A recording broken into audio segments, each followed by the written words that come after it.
نا ادریس کاندلوی نے ایک عجیب واقعہ لکھے، لاہور والے انتقال فرمائے کافی، فرمایا بحری جہاز کا سفر تھا ان دنوں میں، ہم بحری جہاز میں جا رہے تھے سفر حج کے لیے، ایسی چیکنگ نہیں تھی جیسے کہ اب ہوتی ہے۔ ایک شخص تھا وہ بھی ہمارے ساتھ شامل ہو گیا، اس نے کہا مولوی صاحب میں بھی لاہور کا ہوں، گوالا ہوں، گوالا، گوالا جانتے ہیں؟ بین سے دودھ نکالنے والا گوالا، اس کی مہارت سے میں دودھ نکالتا ہوں۔ اللہ کی گھر کی زیارت کی بہت ہی شوق، حد ہو گئی، شوق اپنی انتہا کو پہنچ گئی، لیکن حال یہ ہے کہ لاہور سے کراچی تک کے سفر کے پیسے نہیں ہیں، لاہور سے کراچی کے سفر کے پیسے نہیں ہیں، اور میں آپ کے ساتھ اسی بحری جہاز میں سوار ہو گیا ہوں، اللہ کی گھر کی زیارت کے لیے جا رہا ہوں، اگر اللہ نے پہنچا دیا، عزم مضبوط۔ مولانا نے فرمایا بھائی وہاں تو پاسپورٹ وغیرہ چیک کیے جاتے، آپ کے پاس پاسپورٹ ہے؟ نہیں مولانا، پاسپورٹ بھی نہیں ہے۔ کوئی ویزا لگا ہے؟ وہ بھی نہیں ہے۔ کیسے آگے جہاز میں؟ کہتے ہیں وہ سامان جو کلی ہوتے ہیں، وہ سامان جو اندر پہنچاتے ہیں، ایک کلی کو میں نے کہا تم اپنا لباس مجھے دے دو، میں کسی حاجی کا سامان اندر لے جاتا ہوں، اندر لے گیا، جا کر کلی کا سامان اٹھا کر یہ اس کا لباس اتار کر سمندر میں پھینک دیا، اس حجوں کے ساتھ بیٹھ گیا کہ اب چیکنگ نہیں ہوگا۔ بہرحال کہتے ہیں یلملم کی پہاڑی آ گئی، ہم سب نے احرام باندھا، اور دل میں ایک عجیب سا مجھے وہ کشمکش ہے، پتہ نہیں پہنچ پاؤں گا یا نہیں، اور نسے جدے کی سمندرگاہ کے ساحل پر تو پاسپورٹ چیک ہوں گے، میرے پاس تو ایک کاغذ تک نہیں ہے، ٹکٹ نہیں ہے، کیسے جا؟ خیر کہتے ہیں کہ میں احرام باندھا، میں نے کہا جہاں جدہ نظر آئے مجھے دکھا دینا۔ کہتے رات کا وقت تھا، ساتھیوں نے کہا وہ روشنی 8ویں دن سفر کا، وہ روشنی جو نظر آ رہی وہ جدہ شہر کی ہے۔ میں ان روشنیوں کو دیکھتا رہا، جب قریب آ گئے میں نے سب کو خداحافظ کہا اگر زندگی رہی بیت اللہ شریف میں ملاقات ہوگی، میں چلا۔ بھئی کہاں جا رہے ہو؟ ہماری کہنے کی دیر سے اس نے سمندر میں چھلانگ لگا دی۔ ہاں جانتا تھا غوطہ بھی تھا، یہ جن کے علاقے میں دریا نزدیک ہوتے ہیں نا، تو وہ کچھ نہ کچھ غوطہ خوری جانتے ہیں، تو یہ بھی لاہور کا رہنے والا تھا، راوی قریب تھا، تو اس نے کچھ نہ کچھ اس نے بھی غوطہ خوری تو سیکھا تھا۔ کہتے بس اس کے بعد چلا گیا، ہم ساتھی سب ایسے تکلیف میں ہوئے کہ دکھ بھی ہوا، تڑپ گئے یا اللہ اس کو عافیت کے ساتھ کہیں بھی پہنچا دے۔ اللہ کی شان۔ مولانا ادریس صاحب رحمۃ اللہ علیہ فرماتے ہم بیت اللہ پہنچ گئے،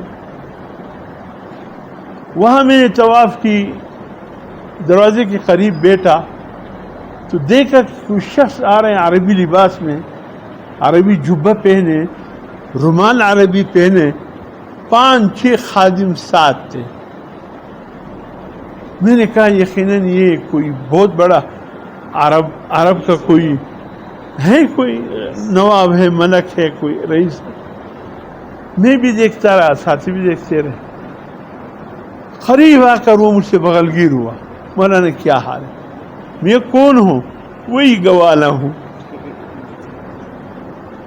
ارے وہ دودھ بینسوں سے نکالنے والا، وہ سمندر میں چھلانگ لگانے والا تم ہو؟ جی ہاں میں ہوں۔ آج اللہ نے بڑے اعزاز کے ساتھ مکے میں داخل کیا، حج کہتے ہو چکا تھا۔ میں نے کہا حج؟ کہتے آپ نے بھی ایسی حج نہیں کی ہوگی جیسے میں نے کر لیا۔ اللہ کے لیے عزم تھا، ارادہ تھا، نکلا، اللہ نے پہنچا دیا، میں کیسے پہنچے؟ آپ نے ہمیں حیران کر دیا۔ کہا میں تو وہی گوالا، پاسپورٹ کچھ نہیں تھے، سامان تو میرا تھا ہی نہیں، وہی قمیص میں شلوار میں نکلا تھا۔ میں آہستہ جاتے جاتے ساحل پر پہنچ گیا، رات کا وقت تھا، کوئی دیکھ بھی نہیں رہا تھا۔ گیا تو ساحل پر وہ لگے ہوئے تھے، جنگلے لگے ہوئے تھے، کوئی سر میں جائے. صبح ہو گئی، ایسے تکا تھا کہ لیٹ گیا، بیٹھے بیٹھے لیٹ گیا. لیٹنے کے بعد پھر میری آنکھ کھل گئی. آنکھ کھلنے کے بعد میں نے دیکھا کہ اب کچھ تھکاوٹ اترا ہے. قریب مجھے کوئی 1 2 3 کمرے نظر آئے. اس کے قریب میں جب گیا، وہ کوئی باڑا تھا جس میں بھینس گائے وغیرہ بندھے ہوئے تھے. 3 4 بندے تھے، وہ دودھ نکال رہے تھے. وہ دودھ نکالتے، بھینس اس میں لات مار دیتا. وہ دودھ نکالتے، بھینس اس میں لات مار دیتا. یہ بھی تو فن ہے نا، دودھ نکالنا تو ایک فن ہے. مجھے بتاؤ نا کسی بکری کے ساتھ انشاءاللہ 2 سیر کی بجائے 1 پاؤ اگر نکل آئے تو غنیمت ہوگا. جانتے جو نہیں ہے نا، یہ تو جو اس سے منسلک ہے وہ جانتے. کہتے ہیں میں نے اس کو اشارہ کیا، اس طرح اس طرح اس طرح کر کے دودھ نکال.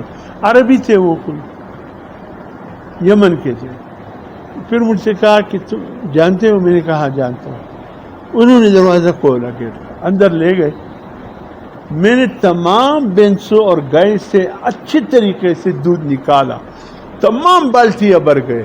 وہ مجھے حیرت سے دیکھ رہا تھا، تم کہاں سے آئے؟ میں نے کہا اللہ نے بھیجا، تم لوگ غلط دودھ نکال رہے تھے. جب وہ اپنے اس کے پاس چلے گئے، عربی کے پاس اس گائے، اس نے کہا اتنا دودھ یہ کہاں سے لائے؟ کہ اسی بھینس اور گائے سے. کیسے نکالے؟ یہ تو روزانہ 1 2 کلو نکلتے ہیں، آج پوری بالٹیاں بھر کر لائے ہو. کہا بس ایسا اللہ کا بندہ تھا، آیا، پتہ نہیں کس انڈیا کا ہے، پاکستان کا ہے، کہاں کا ہے، ہم نے نام بھی نہیں پوچھا. یہ کمال کا بندہ ہے کہ فوراً وہ ہمارے پاس چل پڑا. آیا تو مجھ سے کہا تم جانتے اس فن کو؟ سے میں نے کہا ہاں. کہ ان سب کو ہم نے اسی ویزے پر بلایا، کچھ بھی نہیں جانتے، آج سے تم میرے ساتھ ہو. بس میں نے کہا ٹھیک ہے. دودھ نکالتا رہا. میں نے کہا میرا تو عمرے کا غرض ہے، یاد کر ہر چیز ہم بادشاہوں کی طرح تمہیں کرا دیں گے، فکر مت کرو. کہ اللہ کی شان. میں وہ بھینس سے روزانہ گائے کا دودھ نکالتا رہا بھینس. اور ایک دن اس نے مجھے احسن طریقے سے عمرہ کرایا، بیت اللہ کا طواف کرایا. حج ایسا میں نے کیا جیسے شاہی حج ہوتا ہے. آج دل میں آیا کہ مولانا ادریس صاحب سے اللہ ملاقات ہو جائے. اللہ نے وہ ملاقات بھی کر لی. اللہ کا گھر ایسا ہے نا کہ جو کہو گے اللہ قبول فرما لے گا.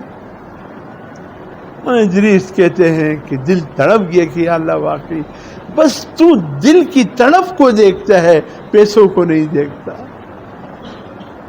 کسی کا جیب بھرا ہو کہ خالی ہو، یا اللہ تو اس کو نہیں دیکھتا، تو یہ دیکھتا ہے اس کے دل کے اندر کتنا عزم ہے، کتنا ولولہ ہے، کتنا شوق ہے، کتنا جذبات ہے، کتنا اللہ اور اس کے رسول سے محبت. اللہ نے پھر ایسے حج کرایا بغیر پاسپورٹ، بغیر ویزے کے. اللہ یہ منظر بھی دکھا سکتے ہیں. بہرحال جو شوق رکھتے ہیں اس مہنگے ترین، ہم کہتے ہیں مہنگا پیکج تھا بہت زیادہ، لیکن پہنچنے والے پہنچ گئے.